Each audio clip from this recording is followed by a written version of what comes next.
Hello everyone, I hope आप सभी की तैयारी बहुत अच्छी चल रही होगी। तो अभी हम एसएससी के लिए जीके जीएस के क्वेश्चंस प्रैक्टिस करेंगे। नंबर 1, राज्यसभा की संरचना के बारे में कौन सा अनुच्छेद बताता है? तो इसका आंसर होगा अनुच्छेद 80, क्योंकि लोकसभा के लिए अनुच्छेद 81 होता है और राज्यसभा के लिए अनुच्छेद 80 होता है। नेक्स्ट, निम्नलिखित में से किसे जनवरी 2022 में एयर इंडिया लिमिटेड के अध्यक्ष और प्रबंध निर्देशक मीन्स सीएमडी के रूप में नियुक्त किया गया है? तो इसका आंसर होगा विक्रम देव। 2022 में एयर इंडिया लिमिटेड के अध्यक्ष है ये। निम्नलिखित में से किस देश में प्रथम आधुनिक ओलंपिक खेल आयोजित किए गए थे?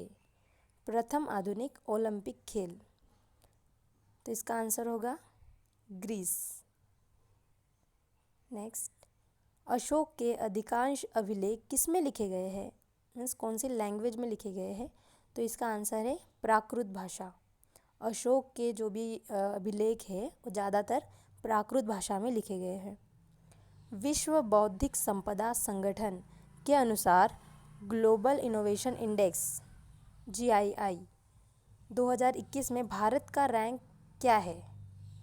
विश्व बौद्धिक संपदा संगठन के अनुसार तो इनोवेशन में भारत का रैंक है 46 2021 में, है ना। विक्रम साराभाई अंतरिक्ष केंद्र स्थित है, तो ये तो सबसे इजी क्वेश्चन हो जाएगा। विक्रम साराभाई अंतरिक्ष केंद्र तिरुवनंतपुरम। भारत की निम्नलिखित में से कौन सी नदी बंगाल की खाड़ी में जाके गिरती है? तो बंगाल की खाड़ी में मतलब मैप के जो राइट साइड में होता है, तो गोदावरी नदी है जो बंगाल की खाड़ी में जाके गिरती है, जबकि जो नर्मदा ताप्ती है वो कहाँ जाती है? लेफ्ट साइड में जाएगी, अरब सागर में, इसलिए इसका आंसर होगा गोदावरी नदी। जनवरी 2022 में निम्नलिखित में से किसने अपना पहला एलन बॉर्डर पदक जीता है? तो ये करंट से क्वेश्चन हो जाएगा जनवरी 2022 में। तो इनका नाम है मिचेल स्टार्क। मिचेल स्टार्क ने एलन बॉर्डर पदक जीता है। अलाउद्दीन खान निम्नलिखित में से किस वाद्य यंत्र के विश्व प्रसिद्ध वादक थे? तो अलाउद्दीन खान क्या बजाते थे? सरोद। तो ये प्रसिद्ध सरोद वादक थे। असहयोग आंदोलन की निम्नलिखित में से कौन सी विशेषता नहीं थी? तो इसमें विशेषता देख लेते पहले। असहयोग आंदोलन की विशेषता थी कि विधान परिषदों का बहिष्कार किया जाना था, लोक सेवाओं का बहिष्कार किया जाना था, सरकार के प्राप्त उपाधियों को वापस किया जाना था। ये सारी उसकी विशेषताएं थी। जबकि जो राजस्व संग्रह में छूट दिया जाना, ये उसकी विशेषता नहीं थी। शैवाल निम्नलिखित में से किस समूह से संबंधित है? शैवाल जो है वो थैलाफाइटा से, थैलोफाइटा, ये साइंस का क्वेश्चन हो जाएगा। शैवाल थैलोफाइटा ग्रुप से होता है। People for the ethical treatment of animals, PETA, PETA ने किसे अपना पर्सन ऑफ द ईयर 2021 नामित किया है? तो इसमें आलिया भट्ट जी का है पेटा में। निम्नलिखित में से किस कोशिकांग में डीएनए पाया जाता है? तो हो सकता है हिंदी में आपको ये थोड़ा हार्ड लगे, सूत्रकणिका। इसका इंग्लिश वर्जन देख लेते हैं। सूत्रकणिका मीन्स माइटोकॉन्ड्रिया। माइटोकॉन्ड्रिया जो है वो डीएनए पाया जाता है उसमें, माइटोकॉन्ड्रिया में। नेक्स्ट, हिंदी में उसे सूत्रकणिका।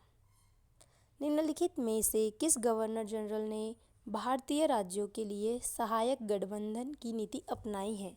कौन सा गवर्नर जनरल था वो? तो उनका नाम है लॉर्ड वेलेस्ली। लॉर्ड वेलेस्ली ने, गवर्नर जनरल ने भारतीय राज्यों के लिए सहायक गठबंधन की नीति अपनाई। तो आपको याद रखना है सहायक गठबंधन की नीति, लॉर्ड वेलेस्ली।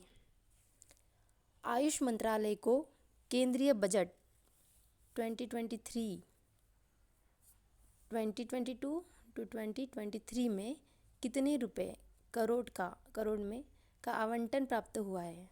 तो हमें याद रखना है कि अभी जो चल रहा है 17 उसमें आयुष मंत्रालय को कितने रुपए का बजट दिया गया? तो ये है 3050 करोड़, 3050 करोड़ आयुष मंत्रालय। निम्नलिखित में से कौन सी एक ग्रीन हाउस गैस नहीं है? तो O3 ओजोन भी है, CH4 मीथेन भी एक ग्रीन गैस है, और H2O बाष्प जो है वो भी ग्रीन गैस में आएगा, जबकि जो CO है कार्बन मोनोऑक्साइड ये ग्रीन हाउस गैस नहीं है। एसोचैम का विस्तृत रूप क्या है? ASSOCHAM associated chambers of commerce and industry, तो यही इसका आंसर हो जाएगा, associated chambers of commerce and industries. Stainless steel बनाने के लिए निम्नलिखित में से किस धातु का उपयोग लोहे के साथ किया जाता है?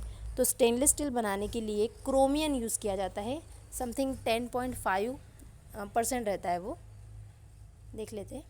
हाँ, 10.5% क्रोमियम सामग्री होती है, और उच्च क्रोमियम सामग्री संक्षारण प्रतिरोध को बढ़ाती है।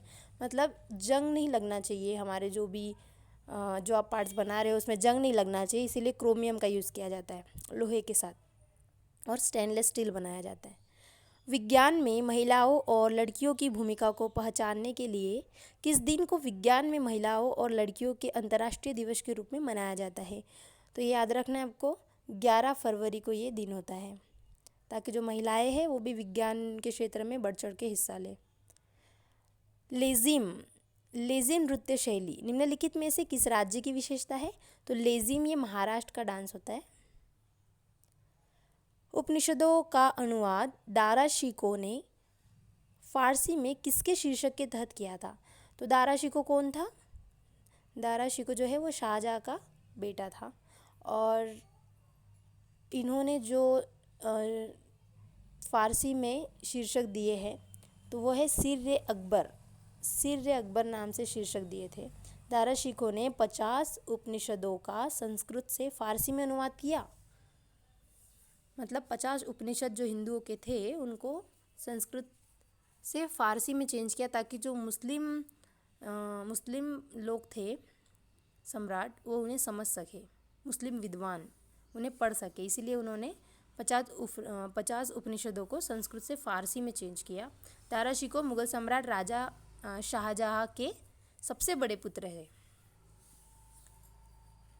ठीक है, नेक्स्ट, निम्नलिखित में से किसे राज्य की विधानसभा को भंग करने का अधिकार होता है? तो राज्य की विधानसभा को राज्यपाल ही भंग कर सकता है।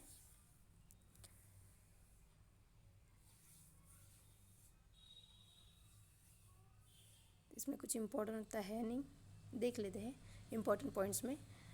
राज्य विधानसभाओं को विधानसभा के रूप में भी जाना जाता है। ठीक है, नेक्स्ट, वियतनाम की राजधानी है हनोई। वियतनाम की राजधानी क्या है? हनोई। पंडो बांध निम्नलिखित में से किस राज्य में स्थित है? तो ये पंडो बांध जो है वो व्यास नदी पर है, हिमाचल प्रदेश में। सिमलीपाल वन्यजीव अभयारण्य ये उड़ीसा में है। सिमलीपाल वन्यजीव अभयारण्य उड़ीसा में। आज के 25 क्वेश्चन कंप्लीट होते हैं। वीडियो देखने के लिए बहुत बहुत धन्यवाद।